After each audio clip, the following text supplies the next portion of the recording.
Fransiya yuqori parlamentida Yeşillar partiyasining g'olliq a'zolaridan parlament a'zosi Melanie Vogel va Guillaume Gontar tarafidan bu yil 16 yanvar parlamentga sunilgan Uyg'ur majburiy emgakiga chetishlik mahsulotlarni cheklash qaror loyihasi 1-iyun kuni muzokaraga qo'yilgan va bilat tashlangan. Issus du travail forcé des Ouïghours en France comme en Europe.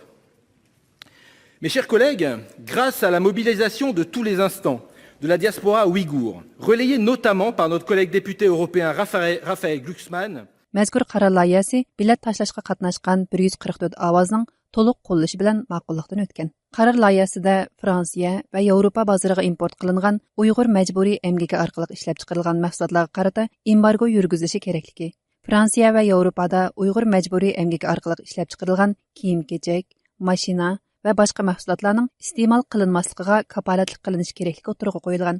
Parlament a'zosi Melanie Vogel qaror loyihasi ma'qullikdan o'tgandan keyin o'zining Twitter hisobida tarqatgan yozmasida mundaq deb yozgan: Biz Uyg'urlarga yurgizilayotgan irqiy qirg'inchilikning davom qilayotganligini to'nib yetdik. Bu qaror loyihasi cho'qim harakatga aylanishi kerak. Melanie Vogel mazkur qaror loyihasi ma'qullikdan o'tgan naq maydondan radiomizning ziyoratini qabul qilib mundaq dedi. So what happened today in the French Senate is, I think, a very important step in the direction of defending human rights at global level. Meningcha bugun Fransiya parlamentida ro'yobga chiqqan ish xalqarалық saviyada kishilik huquqni qo'g'dash yo'lida besilgan nihoyatda muhim qadam. Biz uzundan beri saqlayotgan majburiy emgak orqali ishlab chiqarilgan mahsulotlarni Yevropa doirasida cheklash mexanizmini ma'qulladik. Fransiya hukumatining Yevropa ittifoqining majburiy emgakka chetishlik mahsulotlarining Yevropa bozoriga kirishini cheklashda unumli harakatga o'tishi uchun harakat qilishga chaqiriq qildik. Qaror loyihasida Fransiya hukumatining Yevropa komissiyoni o'tirg'a qo'ygan andizi bo'yicha emas, Amerika yo'lga qo'yayotgan andizi bo'yicha ish ko'rish talab qilindi.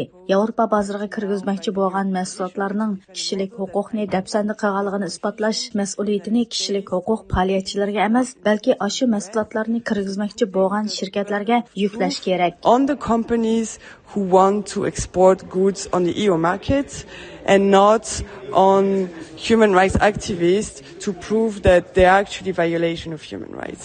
Axirida Melanie Vogel o'zining dunyodagi boshqa parlamentlardan kutadigan umidi haqida mundaq dedi.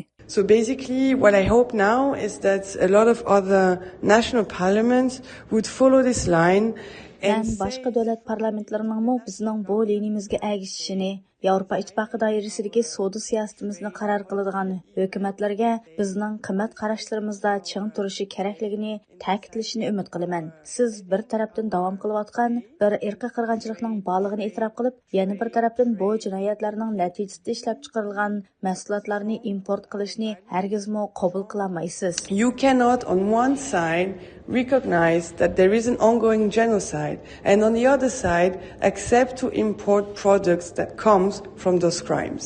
Fransiya parlamenti 2022 yil 1-oyda Xitoyning Uyg'urlarga yurgizgan vahshiyliklarni irqiy qirg'inchilik deb chakarlagan edi.